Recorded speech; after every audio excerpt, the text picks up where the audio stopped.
L'orgueil matériel. Je me suis enrichi. Je suis riche, je n'ai besoin de rien. Je ne suis pas contre la prospérité, mais je suis contre un message de prospérité mal prêché. La prédication du message de la prospérité a amené une sécheresse spirituelle dans l'église américaine.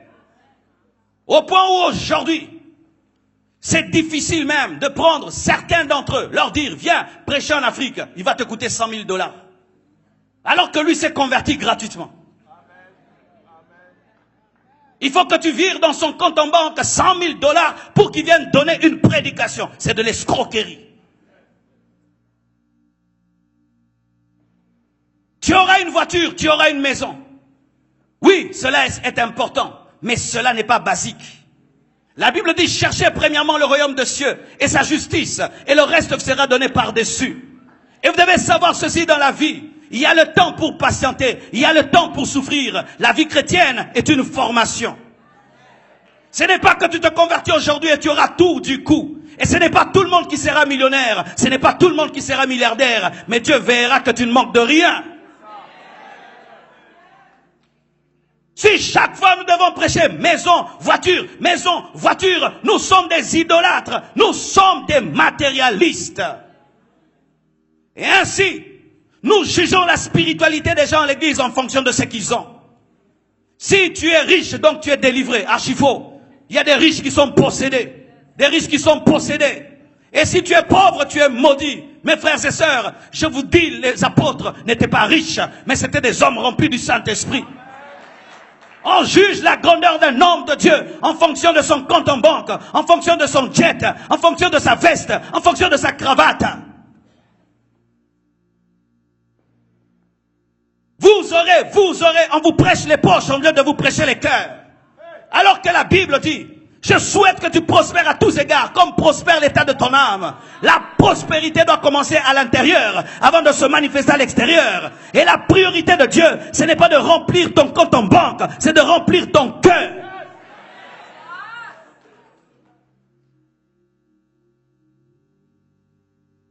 Les chairs sont en diamant, les chairs sont en or. La moquette a coûté 100 000 $. Tout ça c'est bien, mais ce n'est pas ça l'essentiel, car aucun temple ne sera enlevé. Nous devons plus bâtir vos vies que bâtir des temples.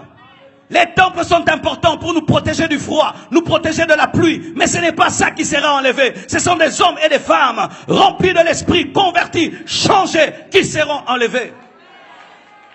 Le message de la prospérité, mal prêché, prêché comme étant la chose prioritaire à enlever la soif de Dieu. Ainsi, un nouveau converti, il vient à peine de se convertir. Au lieu que vous lui donnez la soif de la parole, de la prière, tu commences à dire, tu dois avoir l'argent, tu dois avoir l'argent, tu dois te marier, tu dois voyager dans le monde entier, tu dois. Du coup, au lieu d'avoir la soif du lait, il a la soif du whisky.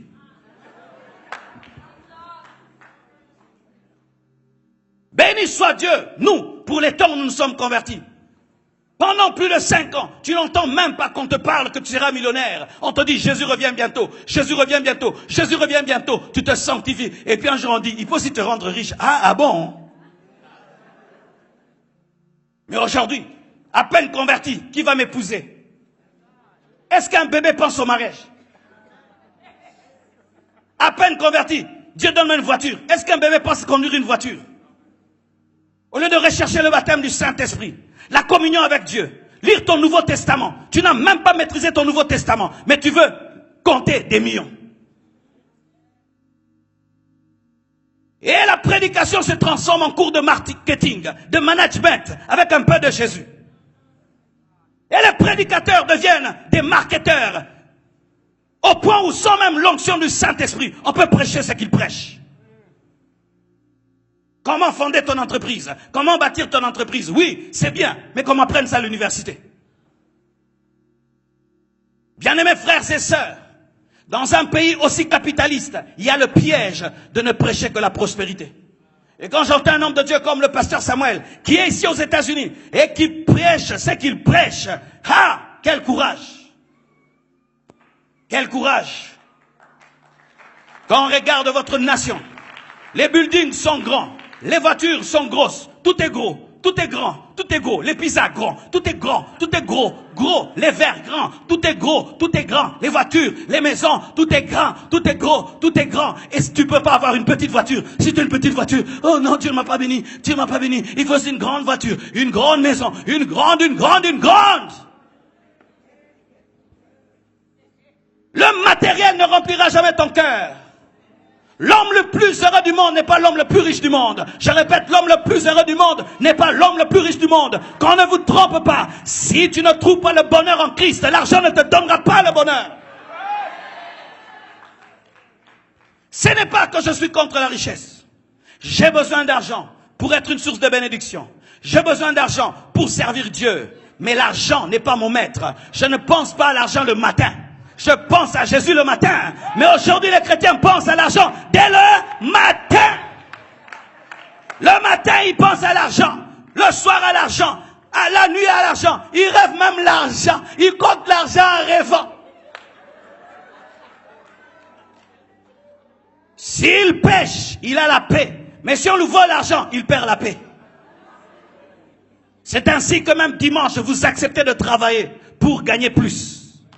Vous qui travaillez dimanche pour gagner plus, vous êtes des cupides, vous êtes des cupides, vous êtes des idolâtres, vous êtes des cupides, vous êtes des cupides, et vous êtes des cupides, des cupides.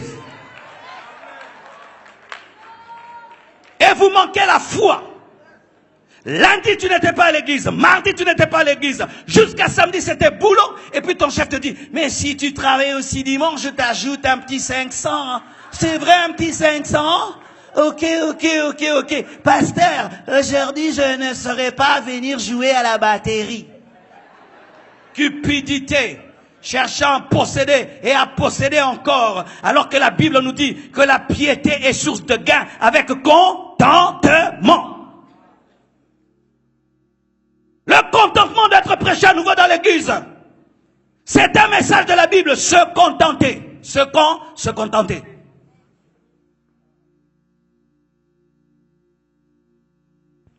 Tu viens à l'église et tu regardes combien j'aurai, combien je posséderai.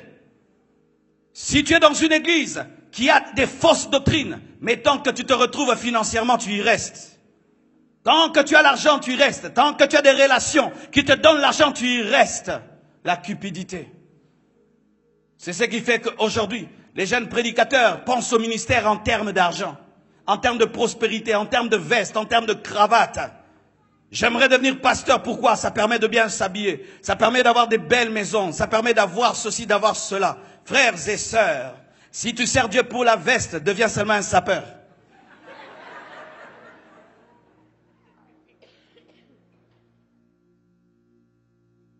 Je ne suis pas contre la bénédiction. Je ne suis pas contre la richesse. Je ne suis même pas contre la prospérité. Mais toute chose doit être mise à sa place. Quand ce que Dieu donne est mis avant Dieu, c'est une idole. Car lorsque tu aimes Isaac, plus que le Dieu d'Isaac, tu tombes dans l'idolâtrie. Lorsque nous prêchons les maisons, plus que l'enlèvement, c'est de l'idolâtrie. Lorsque nous prêchons les choses de ce monde, plus que le ciel, c'est de l'idolâtrie. Et c'est un évangile renversé. Et regardez ce que ça a engendré. Quel genre de chrétiens ça a engendré? Des chrétiens superficiels. Ils sont beaux, mais ils sont impurs. Ils sentent bon, mais ils sont impurs. Ils sentent le Gucci, mais ils sentent l'impudicité. Ils sont habillés à la mode, mais ils n'ont pas de révélation. Ils gardent des belles voitures dehors, c'est tout, mais ils n'ont rien dans le cœur.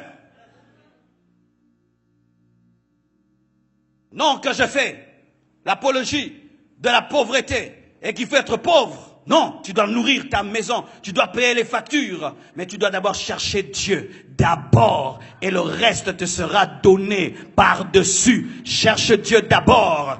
Travaille, mais que l'argent ne devienne pas ton Dieu, ne devienne pas ton maître, mais soit ton serviteur. Et tu es capable de t'enrichir, afin que tu deviennes une source de bénédiction pour plusieurs.